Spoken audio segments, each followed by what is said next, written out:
Wolfgang Amadeus Mozart តន្ត្រីករអច្ឆរិយៈតែវាសនាអភ័ព្វ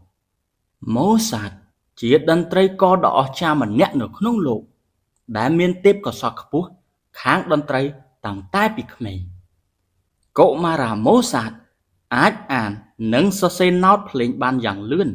ជាងសរសេរអក្សរធម្មតាទៅទៀតបទភ្លេងដែលគេតែងមកតាំងតែពីគេមានអាយុទើបតែ5ឆ្នាំត្រូវបានទទួលស្គាល់ថាជាបទភ្លេងដ៏ពីរោះពោរពេញដោយមនោសញ្ចេតនាជ្រាលជ្រៅមោះមុតដែលមិនធ្លាប់មាននរណាម្នាក់ធ្វើបានពីមុនមកឡើយស្នាដៃនិពន្ធបទភ្លេងអូប៉េរ៉ារឿងចុងក្រោយនៃជីវិត Mozart មានចំណងជើងថា The Magic Flute ដែលគេបាននិពន្ធនៅក្នុងកំឡុងពេលដែលធ្លាក់ខ្លួនឈឺជាទម្ងន់ទៅហើយនៅក្នុងកំឡុងពេលដែលជីវិតត្រូវធ្លាក់ដុនដាបខ្លាំងបំផុតនោះបទភ្លេងនិងកាយវិការសម្ដែងរបស់គេបែរជាមានលក្ខណៈរស់រវើកគួរឲ្យចម្លែកដែលធ្វើឲ្យល្ខោនអូប៉េរ៉ារឿងនោះទទួលបានជោគជ័យយ៉ាងត្រចះត្រចង់ក្រោយពេលគេឆ្លងកាត់ភាពបរាជ័យជាបន្តបន្ទាប់មករហូតក្លាយជារឿងដំណើរដែលមហាជនទទួលស្គាល់មកទល់នឹងបច្ចុប្បន្ននេះក្មេងអច្ឆរិយៈ Mozart កើតនៅទីក្រុង Salzburg ប្រទេសអូទ្រីសជាកូនរបស់ Leopold Mozart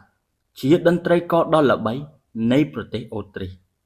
ពេល Mozart មានអាយុបាន4ឆ្នាំឪពុកក៏បានចាប់ផ្ដើមបង្វឹកគេឲ្យហាត់តន្ត្រីយ៉ាងប្រាកដប្រជាគេរៀនចេះចាំបានយ៉ាងរហ័សព្រមទាំងចេះស្ដាប់បទភ្លេងបានយ៉ាងស្ទាត់ជំនាញឪពុកបានចាប់ផ្ដើមមើលអំពីទេពកោសល្យរបស់កូនទើបខំប្រឹងចំណាយពេលវេលាដើម្បីបណ្ដុះបណ្ដាលមូលដ្ឋានគ្រឹះខាងតន្ត្រីនិងគន្លឹះផ្សេងៗឲ្យបានជាក់លាក់លុះមានអាយុបាន5ឆ្នាំ Mozart អាចតែងបទភ្លេងបានយ៉ាងពីរោះធ្វើឲ្យអ្នកស្ដាប់ភ្ញាក់ផ្អើលជាខ្លាំងទន្ទឹមគ្នានេះថ្វីដៃលេងវីយូឡុងរបស់គេក៏អស្ចារ្យផងដែររហូតដល់សន្តំចិត្តអ្នកស្ដាប់ឲ្យលន្លង់លន្លោចមិនចង់ឃ្លាតឆ្ងាយក្រៅពីវីយូឡុងគេអាចលេងឧបករណ៍តន្ត្រីផ្សេងទៀតដូចជាអកព្រមទាំងក្លាវីយេល្បីល្បាញទូទាំងទ្វីបអឺរ៉ុប Leopold បាននាំ Mozart និងកូនស្រីច្បងធ្វើដំណើរទៅសម្ដែងតន្ត្រីនៅគ្រប់ទីកន្លែងទូទាំងអឺរ៉ុបរហូតទទួលបានការស្វាគមន៍យ៉ាងកក់ក្ដៅបណ្ដាអ្នកស្ដាប់តែងកោតសរសើរអំពីអច្ឆរិយភាពរបស់កុមារ Mozart ជាប្រចាំកេរ្តិ៍ឈ្មោះ Mozart ចាប់ផ្ដើមល្បីល្បាញតាំងពីកុមារភាពហើយទទួលបានការស្ងើចសរសើរពីសំណាក់ទស្សនិកជនគ្រប់ស្រទាប់ទាំងប្រជាជនធម្មតារហូតដល់សំណាក់ព្រះរាជវាំងទាំងនៅអូទ្រីសអាល្លឺម៉ង់បារាំងនិងអង់គ្លេសពេលមានអាយុបាន7ឆ្នាំ Mozart បានតែងបទភ្លេងវីយូឡុងសូណាតារួចជាលើកដំបូងបង្អស់ហើយមួយឆ្នាំក្រោយមកគេក៏តែងបទភ្លេងសាំងហ្វូនីបានសម្រេចមួយបទទៀតស្នាដៃបទភ្លេងនេះធ្វើឲ្យ Mozart មានកេរ្តិ៍ឈ្មោះល្បីរន្ទឺទូទាំងទ្វីបអឺរ៉ុបរហូតដល់ចក្រពត្តិបារាំងដាក់រហស្សនាមឲ្យគេថាជាកុមារអច្ឆរិយៈទៀតផងតែបើទោះជាយ៉ាងណាក៏ដោយមាសប្រាក់ដែលបានពីការសម្ដែងនោះនៅតែមិនគ្រប់គ្រាន់សម្រាប់ការចាយវាយប្រចាំថ្ងៃនោះទេព្រោះពួកអ្នកស្ដាប់ជាន់ខ្ពស់ច្រើនតែផ្ដល់រង្វាន់ជាប្រអប់ថ្នាំហិតកងជើងឬជាប្រដាប់ប្រដាប្រើប្រាស់ផ្សេងបន្តិចបន្តួចតែប៉ុណ្ណោះឈូសភ្លៀងជីវិតក្រោយពេលត្រឡប់ពី Salzburg ឪពុកនិងកូនបានទៅចូលរួមលេងវីយូឡុងក្នុងវង់ភ្លេងរបស់អាប៊ីស៊ុបជាអ្នកដែលមានសន្តានចិត្តទូលាយម្នាក់ហើយបានជួយជ្រោមជ្រែងអ្នកទាំងពីរនេះបានដើរលេងវីយូឡុងនៅតាមទីកន្លែងផ្សេងរហូតដល់សាងកេរ្តិ៍ឈ្មោះនិងទទួលបានកម្រៃជាប្រចាំតែមិនយូរប៉ុន្មានអាប៊ីស៊ុបក៏ត្រូវទទួលអនិច្ចកម្មបាត់ទៅបណ្ដាលឲ្យអនាគតដ៏ភ្លឺស្វាងរបស់ Mozart និងឪពុកត្រូវធ្លាក់ដុនដាបតែក្នុងពេលមួយប៉ុព្រិចភ្នែកតែប៉ុណ្ណោះនៅពេលអាប៊ីស៊ុបថ្មីចូលមកកាន់តំណែងគេក៏មិនអនុញ្ញាតឲ្យ Mozart និងឪពុកធ្វើដំណើរចេញទៅសម្ដែងវីយូឡុងទៀតឡើយទើបគេបង្ខំចិត្តលាឈប់ពីក្រុមតន្ត្រីនេះដែលជាហេតុធ្វើឲ្យជីវភាពគ្រួសារត្រូវជួបនឹងភាពខ្វះខាតជាខ្លាំង ដោយហេតុនេះម៉ូសាតត្រូវធ្វើដំណើរទៅបរទេសជាមួយនឹងម្ដាយដើម្បីរកកម្រៃមកស្ដារស្ថានភាពគ្រួសារឲ្យបានប្រសើរជាងនេះប៉ុន្តែផ្លូវដែលគេជ្រើសរើសនោះពុំទទួលបានដូចបំណងដែលប៉ងប្រាថ្នានោះទេព្រោះការសម្ដែងរបស់ខ្លួនមិនទទួលបានការគាំទ្រឲ្យបានគ្រប់គ្រាន់ដល់ឡើយមិនតែប៉ុណ្ណោះប្រាក់កាសដែលដាក់តាមខ្លួនមកក៏ចាយស្ទើរតែអស់ទៀតផងទើបធ្វើឲ្យជីវិតគេត្រូវទទួលរងនឹងការលំបាកជាខ្លាំងគ្រោះហើយគ្រោះទៀតក្នុងកំឡុងពេលរស់នៅម៉ាន់ហៃម៉ូសាតមានគំនិតថាក្រុមតន្ត្រីអកេស្ដានៅក្នុងទីក្រុងនេះគឺជាវងតន្ត្រីដែលល្អជាងគេបំផុតនៅអឺរ៉ុប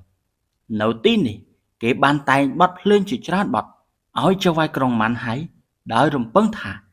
នឹងបានទទួលតំណែងខ្លះៗក្នុងរាជដំណាក់ប៉ុន្តែអ្វីដែលម៉ូសាតបានគឺគ្រាន់តែពាក្យបញ្ចើបោកប្រើតែប៉ុណ្ណោះក្នុងរយៈពេលនោះម៉ូសាតចាប់ផ្ដើមយកចិត្តទុកដាក់នឹងការលេងព្យ៉ាណូវិញម្ដងគេបានលេងព្យ៉ាណូបានយ៉ាងល្អបំផុតរហូតដល់ធ្វើឲ្យអ្នកស្ដាប់ឆ្លក់វង្វេងជាខ្លាំងម៉ូសាតក៏ចាប់ផ្ដើមមានស្នេហានៅទីក្រុងនេះដែរតែពុំបានសម្រេចតាមបំណងប្រាថ្នារបស់ខ្លួននោះទេទើបគេត្រឡប់ទៅកាន់ទីក្រុងប៉ារីសជាថ្មីតែក៏មិនទទួលបានជោគជ័យអ្វីឡើយឯម្ដាយក៏ទទួលអនិច្ចកម្មទៅទៀតធ្វើឲ្យគេកាន់តែរន្ធត់ចិត្តលើសដើមម៉ូសាត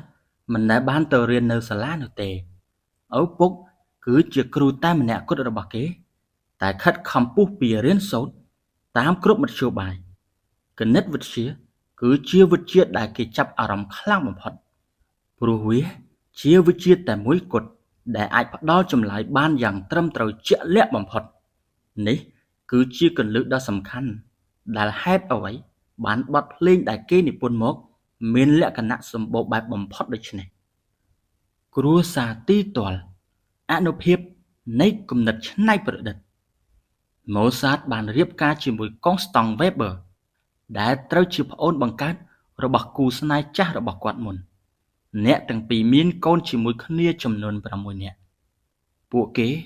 ជួបនឹងការលំបាកជាខ្លាំងក្នុងជីវភាពរស់នៅដោយសារតែចំណូល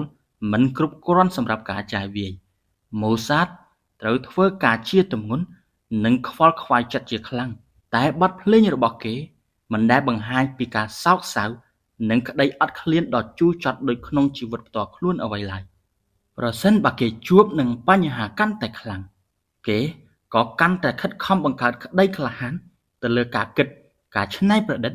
អំពីស្នាដៃសិល្បៈរបស់ខ្លួនខ្លាំងយ៉ាងដូចដែរដើម្បីស្វែងរកកម្រៃចិញ្ចឹមគ្រួសារម៉ូសាតត្រូវចូលសម្ដែងក្នុងការប្រគំតន្ត្រីជាបន្តបន្ទាប់និងរាល់ពេលសម្ដែងនីមួយៗតែងតែមានបទភ្លេងថ្មីជានិច្ចហើយជាញឹកញាប់ណាស់ដែលបទភ្លេងនីមួយៗគេនិពន្ធចប់នៅនាទីចុងក្រោយនេះឯងត្រូវគេកេងប្រវ័ញ្ចម៉ូសាតបានតែងបទភ្លេងមួយបទដែលមានឈ្មោះថា The Escape from the Seraglio ដែលបានយកទៅសម្ដែងនៅទីក្រុងវីយ៉ែនតែមិនទទួលបានជោគជ័យខ្លាំងប៉ុន្មាននោះទេប៉ុន្តែស្ដេចជូសេហ្វនៃប្រទេសអូទ្រីសបានទទួលឲ្យម៉ូសាតចូលមកក្នុងវងតន្ត្រីរបស់ទ្រង់ដោយសារតែបទភ្លេងអូប៉េរ៉ាមួយបទនេះទោះបីព្រះអង្គជាអ្នកឧបត្ថម្ភក៏ដោយតែទ្រង់ក៏ប្រទានតម្លៃខ្លួនដល់ម៉ូសាតទាបបំផុតម៉ូសាតតែងគិតក្នុងចិត្តថាខ្លួនបានខិតខំប្រឹងប្រែងអស់ពីសមត្ថភាពបែបនេះទៅហើយសមគួរតែទទួលបានតំណែងខ្ពស់បំផុតក្នុងវងតន្ត្រីប៉ុន្តែស្ដេចជូសេហ្វបែរជាធ្វើមិនដឹងមិនឮព្រោះតែបណ្ដាពួកបរិវាររបស់ព្រះអង្គមានចិត្តច្រណែននិន្ទាចំពោះទេពកោសល្យរបស់ខ្លួនហើយពួកអ្នកភ្លេងទាំងនោះនាំគ្នារារាំងមិនឲ្យលេងបទភ្លេងដែលខ្លួនបាននិពន្ធឬបើមិនដូច្នោះទេពេលណាយកបទភ្លេងរបស់ខ្លួនមកលេងម្ដងគេសោកប៉ាន់គ្នាឲ្យលេងខុសចង្វាក់ដើម្បីបំបាក់មុខម៉ូសាតវិលមករុងរឿងនៅទីក្រុងប្រាកម៉ូសាតបានតែងបទភ្លេងមួយបទទៀតដែលមានឈ្មោះថា Marriage of Figaro ដែលទទួលបានការពេញនិយមតិចតួចបំផុតនៅក្នុងទីក្រុងវីយ៉ែនតែបទភ្លេងមួយបទនេះបែរជាទទួលបានជោគជ័យខ្លាំង នៅទីក្រុងប្រាក់ទៅវិញក្នុងឆ្នាំ1787បទភ្លេង Symphony 3 បទចុងក្រោយរបស់ Mozart ត្រូវបានក្លាយជាបទភ្លេងដ៏ល្បីល្បាញអស្ចារ្យបំផុតនិងទទួលបានជោគជ័យយ៉ាងត្រចះត្រចង់នារដូវក្តៅនៅក្នុងឆ្នាំនោះបន្ទាប់ពីនោះមកគេនិពន្ធស្នាដៃមួយទៀតដែលមានចំណងជើងថា Don Giovanni ដែលម្នាក់ៗទទួលស្គាល់ថាជាបទភ្លេងអូប៉េរ៉ាដ៏ឥតខ្ចោះ The Perfect Opera